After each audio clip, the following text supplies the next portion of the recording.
श्री रघुनाथ जी अपने उन सभी सखाओं को नवीन वस्त्र आभूषण धारण करा करके विदा कर रहे हैं। महाराज सुग्रीव को श्री भरतलाल जी पहनाए, श्री विभीषण जी को श्री लक्ष्मण जी और श्री जामवंत, नल, नील आदि सखाओं को श्री राम जी स्वयं पहनाए। सब कोई हृदय में श्री राम जी के स्वरूप को धारण करके श्री राम जी के चरणों में मस्तक नवाते हुए प्रस्थान किए। तब अंगद उठे नाई सिर, सजल नयन कर जोरी। अति विनीत बोले बचन, मनहु प्रेम रस बोरी। तब कब जब सब चल चुके तब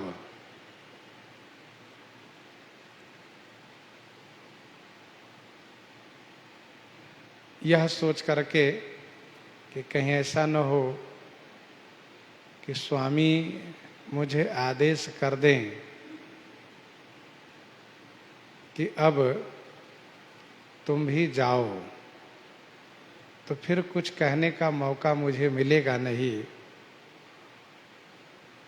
इसीलिए श्री अंगद जी महाराज उठ करके प्रणाम किए, सिर नाई चरण में वंदन किए। नेत्र सजल है, हाथ जोड़ लिए। श्री अंगद जी बड़े आर्त हैं।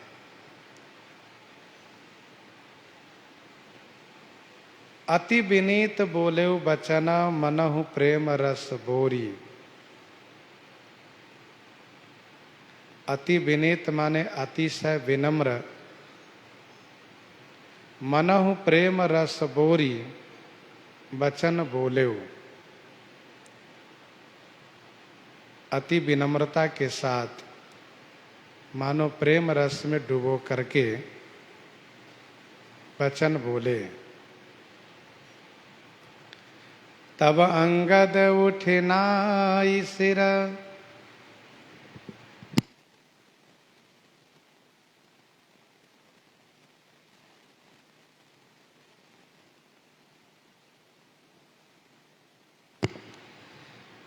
सजल नयन कर जोरी। अति विनीत बोलेउ बचन,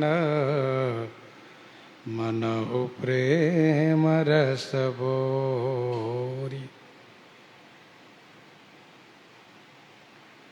भले ही कुछ संत कहते हैं कि श्री अंगद जी यदि बैठे रह जाते तो संभवतः श्री राम जी उनको विदा नहीं करते, परंतु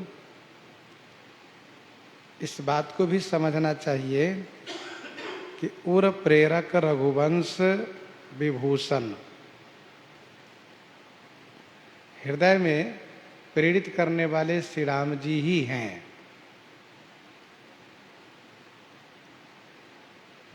और ये भी सत्य है कि राम किन्ह चाहै सोई होई। श्री राम जी जो करना चाहते हैं वही होता है, उसको कोई अन्यथा नहीं कर सकता।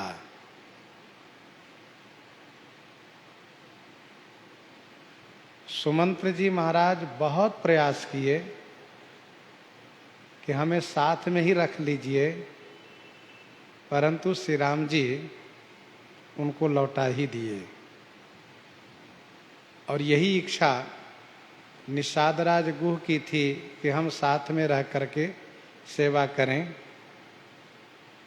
4 दिन की प्रार्थना तो मान लिए, लेकिन साथ रखने की बात नहीं स्वीकार किए। वन मार्ग में तमाम ऐसे भक्त लोग मिलते गए जिन लोगों की इच्छा थी कि हम पहुंचावें, हम साथ रहें। श्री राम जी सबको लौटा दिया करते थे। तो श्री राम जी जो चाहते हैं वही होता है।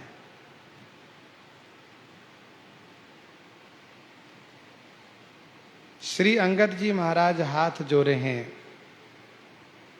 अति विनम्रता पूर्वक मानो प्रेम रस में डुबो करके ऐसा कह रहे हैं।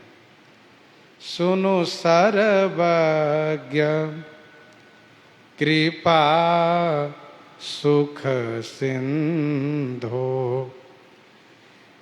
दीन दया कर आरत बंधो।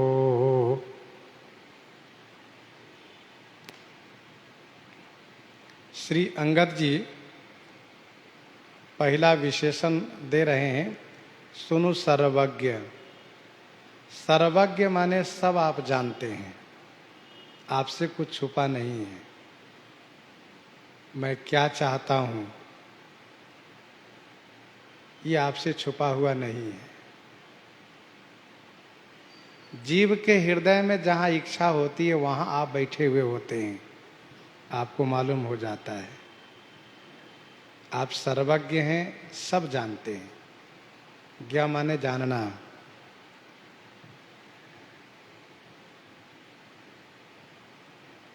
जब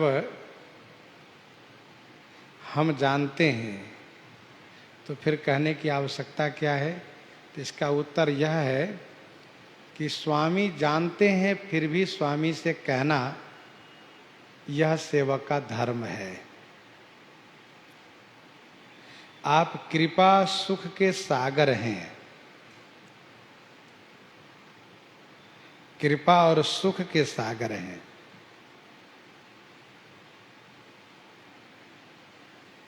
माना कि कोई स्वामी सर्वज्ञ हैं, सब जानते हैं, लेकिन यदि वह कृपालु नहीं है तो उनकी सर्वज्ञता किस काम की?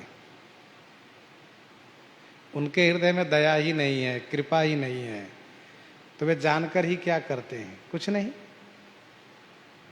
श्री अंगद जी कहते हैं आप जानते भी हैं और आप कृपा भी करते हैं। सुनो सर्वज्ञ कृपा।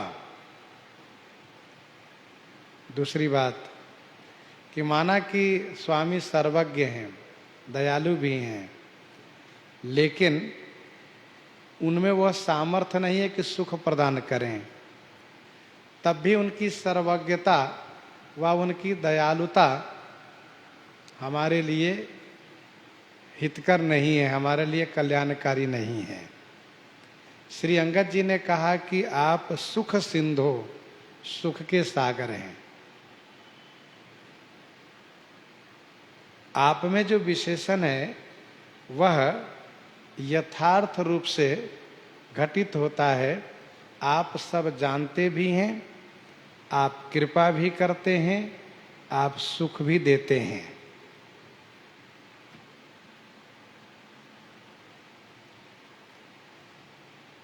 सिंधु माने सागर, जहां से कितना भी निकाल लिए जाए लेकिन वह कभी घटने वाला न हो, वह सागर। जो आनंद सिंधु सुख राशि, सीकरते त्रैलोक सुपासी। इसके बाद कहा दीन दया कर। आप दीनों पर दया करने वाले हैं। दूसरा अर्थ यह है, दीन जनों के लिए आप दया कर, दया की खान है। आरत बंधो, आर्त जनों के बंधो माने भाई हैं, सहायक हैं। प्रार्थी प्रार्थना में ही अपने मनोभाव को अभिव्यक्त कर लेता है। अलग से कुछ कहने की आवश्यकता नहीं रह जाती है।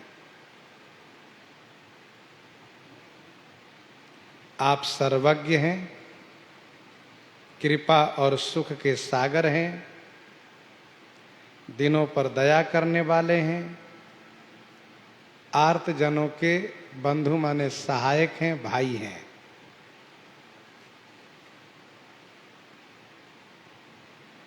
मुझे आप इस प्रकार से अपनाए हैं कि जहां पर इन सभी विशेषणों की आवश्यकता है। आप सर्वज्ञ हैं, मेरे मनोभाव को समझिए, मेरे ऊपर कृपा कीजिए, मुझे सुख प्रदान कीजिए, मुझ दीन जन पर दया कीजिए और मुझ आर्त के सहायक बनिए, अर्थात मुझे अपने साथ में रख लीजिए। मरती बेर नाथ मोहि बाली, गयऊ तुम्हारे ही कोछे घाली। मरती बेर नाथ मोहि बाली, गयऊ तुम्हारे ही कोछे घाली। हे नाथ, बाली मरती बेर मोही तुम्हारे ही कोछे घाली गयऊ। हे नाथ, बाली मेरे पिता मरते समय में तुम्हारे ही कोछे माने आपकी गोद में, कोछे माने गोद में, घाली माने डाल दिए, डाल गए।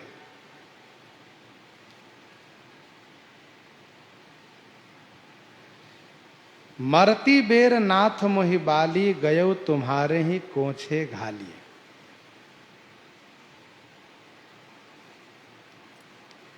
यदि मेरे पिता बाली को सुग्रीव पर भरोसा होता तो आपकी गोद में मुझे क्यों डालते? सभी माता पिता अपने संतान के सुख की कामना को ध्यान में रखते हुए,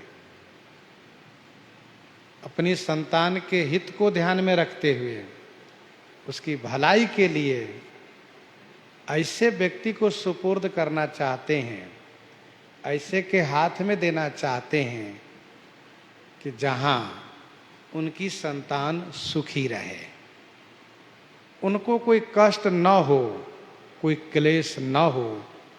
ये कामना सभी माता पिता की होती है।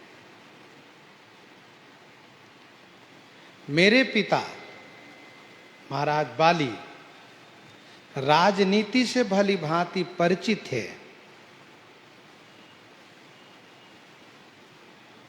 और उनको ऐसा लगा कि यदि मैं श्री राम जी के हवाले अंगद को नहीं करूंगा तो मेरे अंगद को सुग्रीव मरवा डालेगा।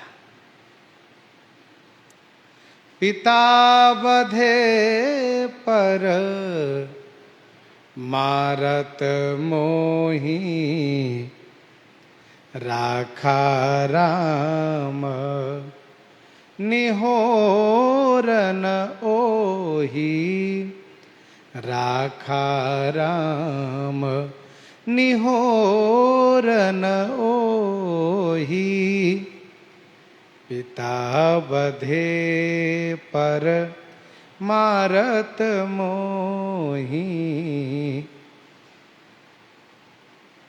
पिता बधे परमारत मोहि, राखा राम निहोर न ओहि। श्री राम जी मुझे बचा लिए। यह बात श्री अंगद जी ने कही है समुद्र के तट पर। नीति कहती है रिपुर न रंच न राघव काऊ। श्री अंगद जी कहते हैं महाराज बाली आपकी गोद में मुझे डाल गए। यह तनय मम सम विनय बल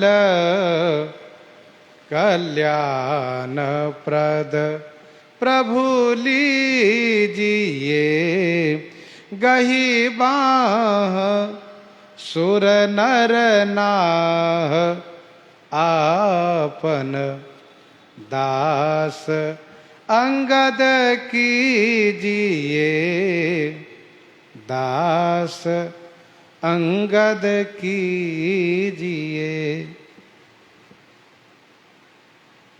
श्री राम जी से प्रार्थना करते हुए वाली ने कहा हे सुर नर नाह आप मेरी यह आखिरी इच्छा पूर्ति कर दीजिए। श्री राम जी ने पूछा बाली क्या चाहते हो? तो कहा ये मेरा अंगद है, मेरा बहुत प्यारा पुत्र है, इसका हाथ आप अपने हाथ में ले लीजिए। यह कहते हुए बाली ने श्री अंगद जी के हाथ पकड़ लिए। कहा सुनो बेटा इधर आओ, देखो ये हैं रघुवंश भूषण रघुकुल शिरोमणि अयोध्या नरेश चक्रवर्ती सम्राट सत्यवादी धर्मज्ञ श्री दशरथ जी के पुत्र जो स्वयं धर्मज्ञ हैं सत्यवादी हैं तथा शरणागत वत्सल हैं। तुम आज के बाद इन्हीं की सेवा में रहोगे।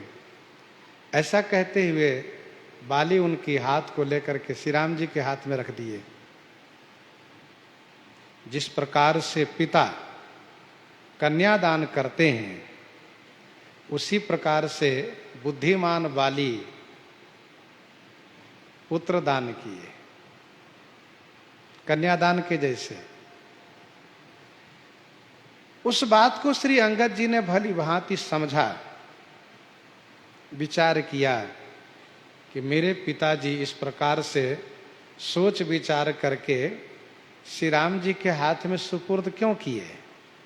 इसका मतलब है कि मेरे पिताजी को मालूम था कि मेरा पुत्र श्री राम जी के आश्रय में श्री राम जी की छाया में ये सुखी रहेगा।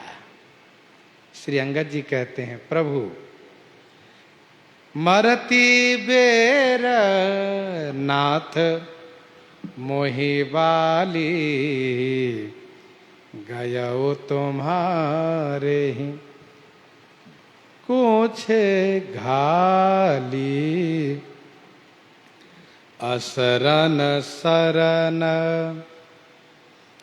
बिरद संभारी मोहि जनित जहू भगत हितकारी असरन सरन बिरद संभारी। हे भगत हितकारी असरन सरन बिरद संभारी मोहि जनित जहु। हे भक्तों के हित करने वाले असरन सरन बिरद, बिरद माने वाना आदत स्वभाव, असरन को शरण देना ये आपकी बिरद है, आपकी वाना है, आपकी आदत है, आपका स्वभाव है। उसको संभारी माने स्मरण कीजिए। और सरकार मुझे परित्याग मत कीजिए, मुझे त्यागिए नहीं।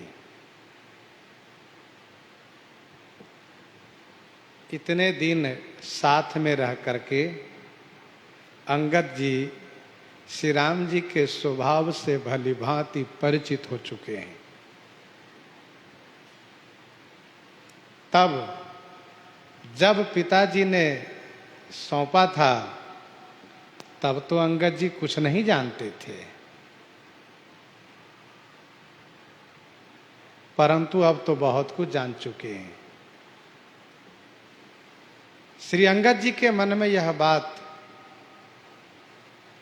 बहुत कसक रही है, पीड़ित कर रही है कि मुझे युवराज क्यों बना दिया गया। फिर सोचते हैं कि तब मैं इस बात को जानता नहीं था और श्री राम जी के स्वभाव को ठीक से पहचान नहीं पाया था। मुझे भी तो मना करना चाहिए था, मैं कह देता मुझे नहीं युवराज पद लेना है। मेरे पिताजी जिनको सौंप गए हैं मैं उनकी सेवा में रहूंगा, ऐसा तो मैं कह सकता था। पर चलो कोई बात नहीं, तब मैंने नहीं कहा। लेकिन अभी क्या बिगड़ा है, मैं उस आधार पर जो मेरे पिताजी इनको सौंप गए हैं मैं इनकी सेवा में रहूंगा, इनके शरण में रहूंगा। और फिर इस बात को सोच करके मन एकदम से सहम जाता है, क्लेशित हो जाता है कि यदि हमें सबकी तरह विदा कर दिए तो ऐसे स्वामी फिर हम कहाँ पाएंगे। इसलिए श्री अंगद जी महाराज उस बात को याद दिला रहे हैं कि आपकी तो बाना है, आपकी आदत है कि अशरण जनों को शरण देना। अशरण माने जिसका कोई ठिकाना न हो, जिसको कहीं आश्रय न हो, उसको आप आश्रय देते हैं, ठिकाना देते हैं, शरण में रखते हैं।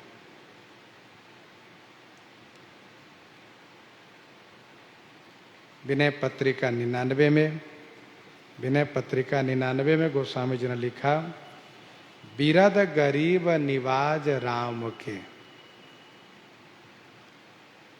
गावत वेद पुराण, शंभु मुनि प्रगट प्रभाव नाम को। बिरद गरीब निवाज राम के,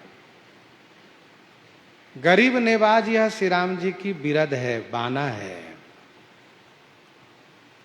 गीतावली सुंदर कांड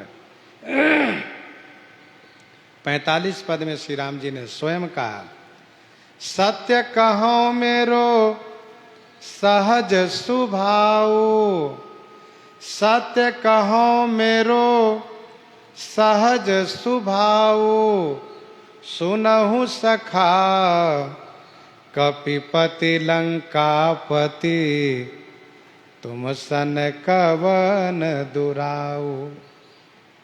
सब विधिहीन दीनयति जड़मति, जाको कतहु न ठाऊं, आए शरण भजो न तजो तेहि, यह जानत ऋषि राऊ।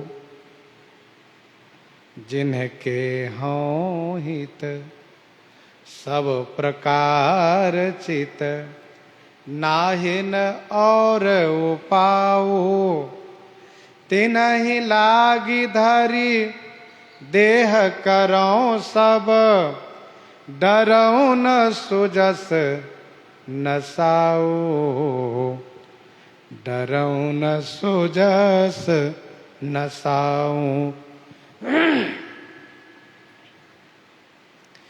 पुनि पुनि भुजा उठाई कहत हों, सकल सभापति आओ, नाही को प्रिय मोहि दास सम, कपट प्रीति बहि जाऊ।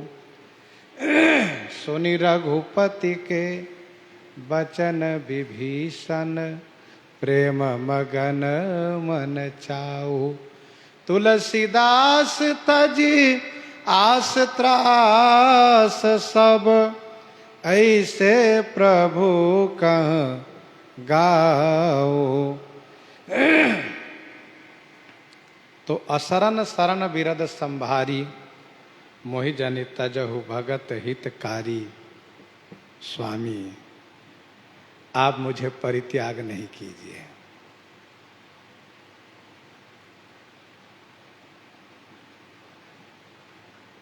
जो लोग यहां से गए हैं ना, उनके घर में लोग हैं।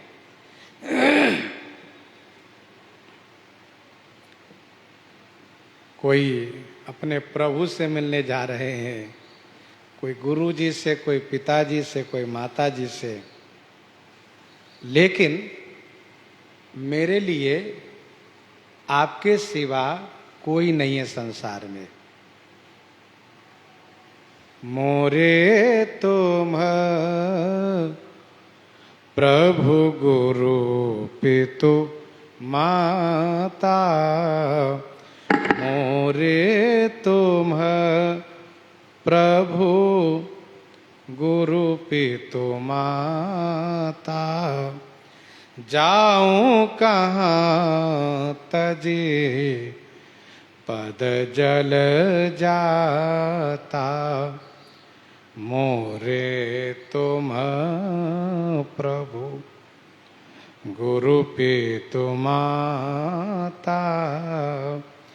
जाऊं कहाँ तजी पद जल जाता।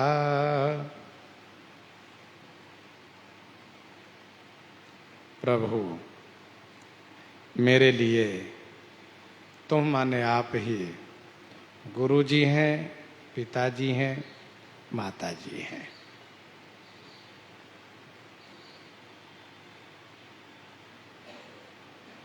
पद जल जाता तजी कहाँ जाऊं। आपके पद माने चरण, जल जाता माने कमल। आपके चरण कमल को छोड़ करके मैं कहाँ जाऊं।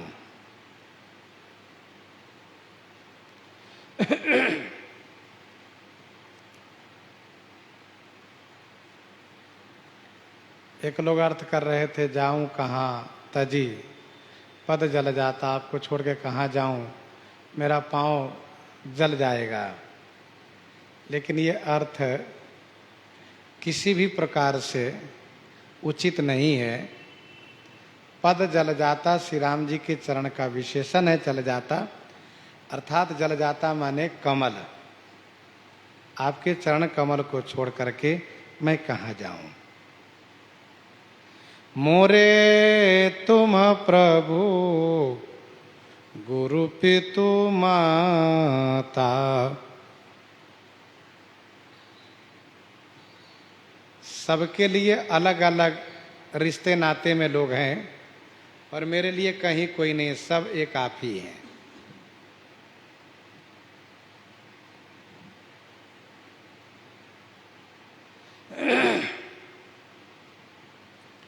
श्री राम जी ने कहा था, जननी जनक बंधु सुत दारा, तन धन भवन सुहृदय परिवारा। सबकई ममता ताग बटोरी, मम पद मनहि बांध बड़ी डोरी। विभीषण जी से कहा था। अंगद जी ने सुना है। सरकार कहते हैं कि सब कुछ मुझे मानिए, सब मैं ही हूं। सबकई ममता ताग बटोरी, मम पद मनहि बांध बड़ी डोरी। जननी जनक बंधु सुत दारा, तन धन भवन सुहृदय परिवारा। एक बहुत उच्च कोटि के संत कहा करते थे कि दोनों हाथ जोड़ लेने का मतलब क्या हुआ है। दोनों हाथ जोड़ लेने का मतलब इस चौपाई के माध्यम से 10 संबंध को आप में समर्पित कर देना।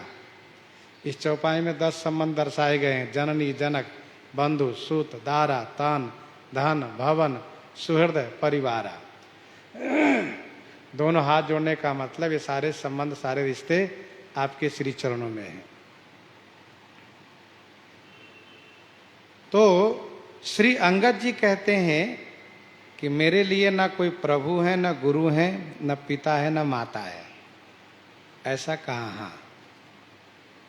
श्री लक्ष्मण जी ने भी यही कहा, गुरु पितु मातु न जानऊ काऊ, कहो स्वभाव नाथ पतियाऊ। मैं किसी को नहीं जानता हूं। ऐसा कहा? किसी को नहीं जानते तो हमको भी नहीं जानोगे आप? कहा नहीं, ऐसा नहीं है भाई। जो किसी को ना माने वो समझो कि आपको भी नहीं मानेगा। जो व्यक्ति ये कहता है कि हम किसी को नहीं मानते हैं, तो समझ लो कि आपको भी नहीं मानेगा वो। यहाँ पर श्री लक्ष्मण जी ने कहा ऐसी बात नहीं है,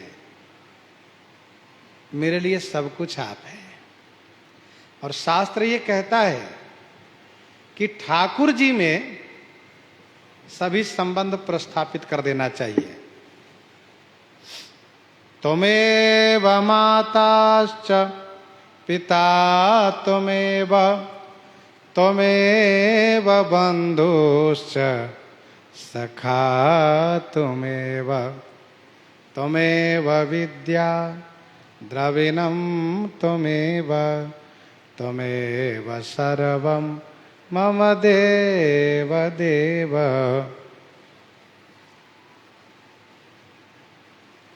स्वामी सखा पितु मातु गुरु,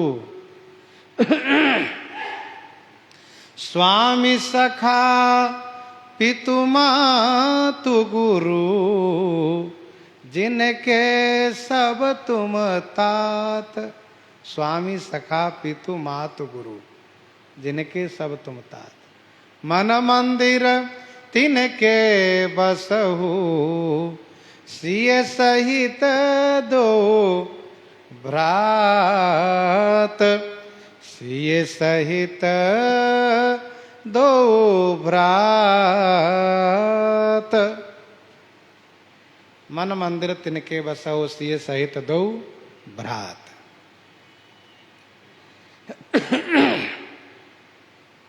स्वामी सखा पितु मातु गुरु, जिनके सब तुम तात। सब कुछ आप ही हैं।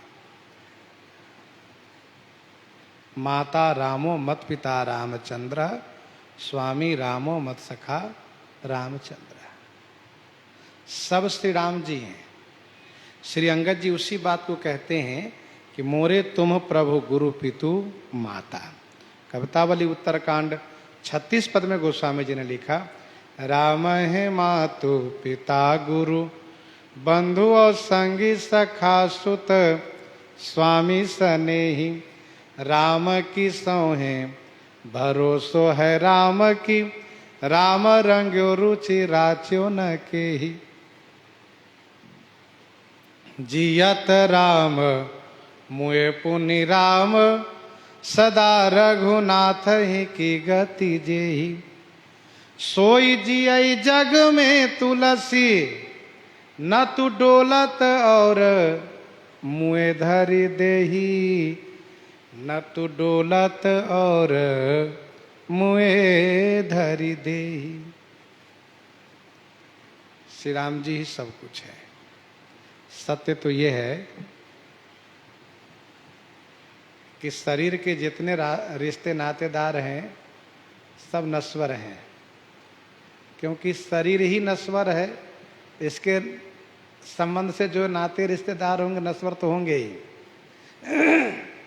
लेकिन आत्मा के संबंध से श्री राम जी शाश्वत हैं। क्योंकि आत्मा शाश्वत है तो श्री राम जी शाश्वत है, सनातन है। शरीर बदलता रहता है कपड़ों की भांति। पुराना कपड़ा हो गया, छोड़ दिए, नए पहन लिए, बड़ा खुश हो गए। वैसे ही शरीर बदलता रहता है। जीवात्मा तो वही है, परमात्मा वही है। इसलिए ठाकुर जी में संबंध प्रस्थापित करना चाहिए। जैसे बने वैसे भगवान में ही संबंध बनाना चाहिए। देखो, हम जिनको बहुत आदरणीय, बहुत प्रिय मानते हैं, कहते देखो हम तो आप में भगवान को देखते हैं, आप में भगवान को देखते हैं, भगवान वे है नहीं। ठाकुर जी कहते हैं कि सभी रिश्ते नाते को मुझ में मान लो। श्री अंगद जी ने कहा, मोरे तुम प्रभु गुरु पितु माता, जाऊं कहां तजी पद जल जाता। आपके श्री चरण कमल को छोड़ करके मैं कहां जाऊं।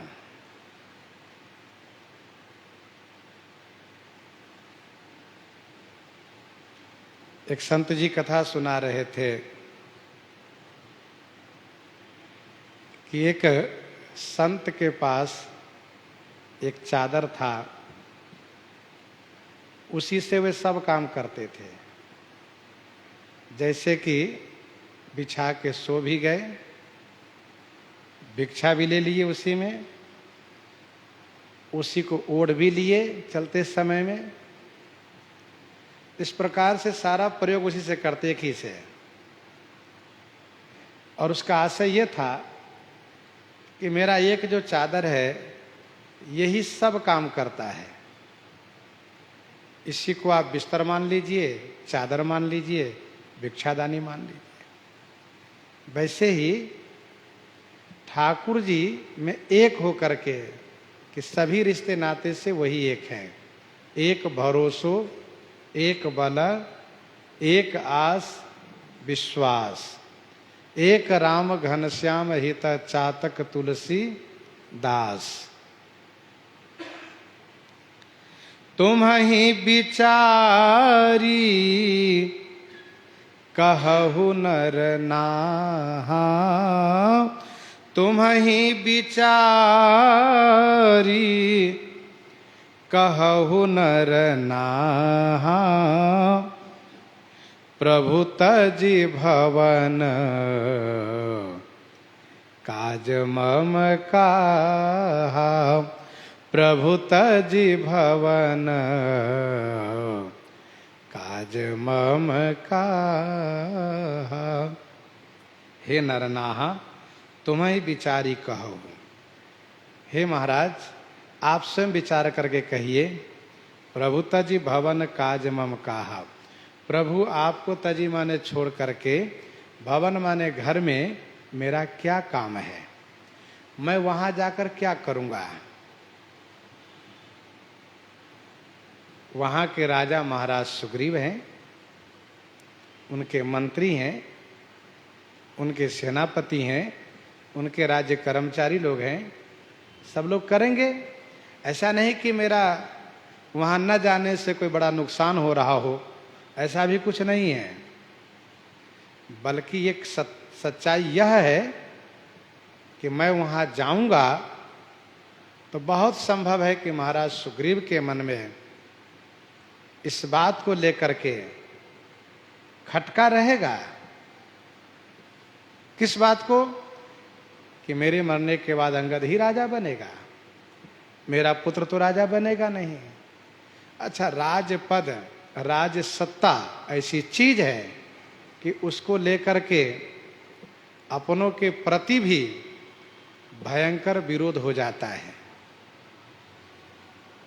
द्वेष हो जाता है। तो आप राजा हैं, आप इस बात को समझ रहे हैं कि आपको छोड़ करके मैं वहां जाऊं तो मेरा कोई काम वहां है नहीं, मेरे बिना कुछ नुकसान नहीं हो रहा है, वहां भी कोई काम ही करूंगा, उससे अच्छा यहीं रहूं मैं, वहां जाकर क्या करूंगा। श्री अंगद जी का इशारा है कि राजनीति में राज सत्ता पाने के लिए अपनों को लोग मरवा डालते हैं। तो आप इस बात को ध्यान में रखते हुए मुझे मृत्यु के मुख में क्यों झोंक रहे हैं, मुझे यहीं रख लीजिए, मुझे मत जाने दीजिए। सरकार कह सकते हैं कि मैंने तुम्हें युवराज बनाया है, तुम वहां जाकर के राज्य कार्य में भागीदार बनो, हिस्सेदार बनो, राज्य कार्य को देख रेख करो, जहां उचित है उसका समर्थन करो, जहां गलत हो रहा है उसको विरोध करो, और प्रजाजनों का जैसे हित हो वह काम करो, वहां रहो। तो श्री अंगद जी कहते हैं, महाराज मैं उसके योग्य नहीं हूं। बालक ज्ञान बुद्धि बलहीना, बालक ज्ञान बुद्धि बलहीना, राखहु शरण नाथ जन दीना, राखहु शरण नाथ जन दीना। मैं बालक हूं, ज्ञान बुद्धि बल से हीना माने रहित हूं। हे नाथ दीना जन शरण राखूं, हे नाथ मुझ दीन जन को अपने शरण में रख लीजिए। अच्छा, सरकार कुछ बोल नहीं रहे हैं अभी। श्री अंगद जी ही सभी बातों को कल्पना करके कि इस तरह से सरकार कह सकते हैं, इस तरह से बात आ सकती है, उन सब को तर्क करके अपनी ओर से सब बात कहते जा रहे हैं। सरकार अभी कुछ नहीं बोल रहे हैं। अच्छा, अंगद जी ऐसा कर क्यों रहे हैं, ऐसा कह क्यों रहे हैं? ऐसा इसलिए कि एकदम से यदि आदेश होगा कि जाओ तो फिर कुछ कहने का मौका भी नहीं मिलेगा, इसीलिए कह रहे हैं। श्री अंगद जी ने कहा, मैं बालक हूं, ज्ञान बुद्धि बल से हीन हूं। जब श्री अंगद जी ने दौत्य कर्म के लिए लंका की ओर प्रस्थान किया तो प्रसंग में वहां वर्णन है कि पूर्व पैठत रावण कर बेटा, खेलत रहा से हो गए बेटा, और बात ही बात करस बढ़ियाई, जुगल अतुल बल पुनि तरुण आई, तही अंगद कह लात उठाई, गई पद पटके भूमि भमाई। बताइए, अंगद जी के बुद्धि चातुर्य देखिए, किस प्रकार से उन्होंने उससे संवाद वार्ता किया। और जब उसने लात उठाई तो श्री अंगद जी ने बल का प्रयोग किया, फिर उसको जमलोक पहुंचा दिया। गई पद पटके भूमि भवाई, निश्चर निकर दे कि भट्ट भारी। तो कहने का भाव यह है कि श्री अंगद जी महाराज कितने बड़े बुद्धिमान हैं, कितने बड़े बलवान हैं, इनका कैसा ज्ञान है, ये रावण की सभा में भी देखा गया। रावण की सभा में जब श्री अंगद जी ने रावण से वार्ता किया है, और जब रावण ने श्री राम जी को नीचा दिखाना शुरू किया तो अंगद जी महाराज बड़े आवेश में आ गए, बड़े रोष में आ गए। जब उसने कहा श्री राम मनुष्य हैं तो अंगद जी फटकार लगा दिए, अरे बंगा, श्री राम जी मनुष्य कैसे हो सकते हैं, तो महामूर्ख हो। क्या श्री गंगा जी नदी हो सकती है? और क्या कामदेव धनुषधारी हो सकता है? इस प्रकार से इस प्रकृति के जो विभूति है उन सब का नाम गिना दिए। क्या कामधेनु पशु कहा जा सकता है? अन्नदान क्या कोई सामान्य दान है? क्या अमृत कोई रस है? इस प्रकार से गिनाते चले गए। पक्षीराज, गरुड़, शेष जी सबका नाम ले लिए। इसके बाद भी जब रावण ने नीचता पर उतारू हो गया, रावण जब नीचता पर उतारू हो गया, उसने देख लिया कि श्री राम को जब मनुष्य कहता बहुत चिढ़ता है, इसको चिढ़ाओ। तो अंगद जी गुस्सा लगी तो भूमि पर पटक दिए पांव, श्री राम भुजदंड, पहला अपना भुजदंड पटक दिए, और जिसका परिणाम स्वरूप यह हुआ कि भूकंप आ गया। इसके बाद भी रावण को नहीं समझ में आई बात। तब श्री अंगद जी ने अपना पांव भूमि पर रोप दिया और सबके मान को मर्दन किया श्री अंगद जी ने। तो ऐसे श्री अंगद जी महाराज हैं। लेकिन शास्त्र ये कहता है, संत कहते हैं कि ठाकुर जी के सामने बहुत बुद्धिमान नहीं बनना चाहिए, बहुत चतुर नहीं बनना चाहिए। उनके सामने बालक बन के ही रहो, दीनता पूर्वक प्रार्थना करो और यह हृदय से स्वीकार करो, जो कुछ कभी कुछ हुआ हो तो ये उनकी कृपा से हुआ है। हम तो वैसे ही बालक हैं, बुद्धिहीन हैं, अयोग्य हैं। इस प्रकार से अपनी दीनता को धारण किए रहो। ये शास्त्र सम्मत है, संत सम्मत है। ये बालक ज्ञान बुद्धि बलहीना, मैं जाकर क्या करूंगा वहां पर? राखहूं शरण नाथ जन दीना, नीचे टहल गृह कै सब करी हूँ, नीचे टहल गृह कै सब करी हूँ, पद पंकज बिलो की भवतरी हूँ, पद पंकज बिलो की भवतरी हूँ, नीचे टहल गृह कै सब करी हूँ। स्वामी, गृह के सब नीच टहल करी हूँ, घर के सब नीच टहल मैं करूँगा, नीच सेवा करूँगा और पद पंकज बिलो की भवतरी हूँ, आपके चरण कमल को अवलोकन करके भव से पार हो जाऊंगा। श्री अंगद जी का आशय यह है कि आपकी सेवा में रह करके, आपके शरण में रह करके, आपके महल के नीच टहल करके भी भव सागर से पार हो जाऊंगा और किष्किंधा में जा करके ऊंच सेवा करके, बड़ी बड़ी सेवा करके भी मैं भव सागर में ही गिर जाऊंगा। यहाँ नीच टहल का मतलब है छोटा सेवा, छोटी सेवा, छोटा काम। जैसे कोई कमजोर हो तो उसको छोटा काम बता दिया जाता है। अच्छा चलो भैया तुम पौधे में पानी ही दे देना, ठीक है। अच्छा यहाँ पर थोड़ा झाड़ू लगा देना, ये सब छोटा काम है।